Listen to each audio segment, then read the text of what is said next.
The 6th of August 2025, prominent investigative journalist Hopewell Chinono is at the center of a growing storm following serious allegations that he betrayed Zimbabwe's civil society by sharing sensitive information with security forces, triggering a climate of fear and distrust across the pro-democracy landscape. Multiple sources, including archived public records, suggest that Chinono breached data protection protocols dating as far back as 2018. He is accused of passing along critical information, including phone numbers of doctors treating injured protesters, to contacts reportedly linked to the military establishment. The alleged leak, sources claim, has had a long-lasting chilling effect on civic activism in Zimbabwe. Since the day phone numbers were exposed, and citizens were blamed for creating tension with the army, people withdrew, the trust was broken, said one civil society member who requested anonymity. According to the report, Chinono's alleged disclosures not only compromised activists,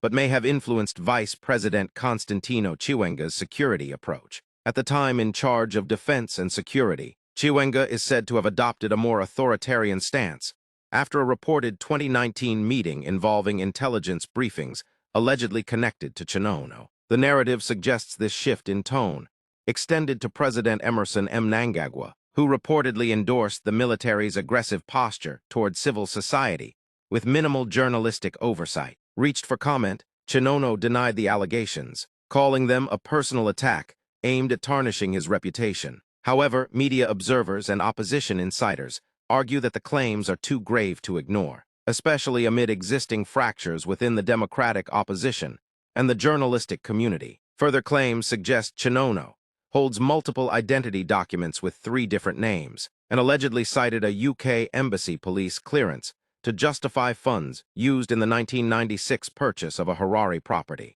The UK embassy in Harare has publicly refuted this, stating it has never issued police clearances for any individuals. The allegations appear to have severely damaged public trust in both activist networks and parts of the media. Protest organizers told ZVAITWA that they now avoid staging public demonstrations due to fears of surveillance and internal betrayal. Once you know you're being watched not just by state agents, but by journalists you once trusted, it becomes suicidal to protest, said one organizer. Analysts now warn that the backlash could permanently derail the momentum of Zimbabwe's pro-democracy efforts, particularly among young people who already feel disillusioned and vulnerable to political manipulation. What was once a movement of hope is now a minefield, said a former MDC youth leader. We're not just fighting the regime, we're fighting betrayal from within. As these explosive claims circulate and investigations continue, Zimbabwe's democratic space faces renewed instability. Whether substantiated or not, the mere perception of betrayal within trusted ranks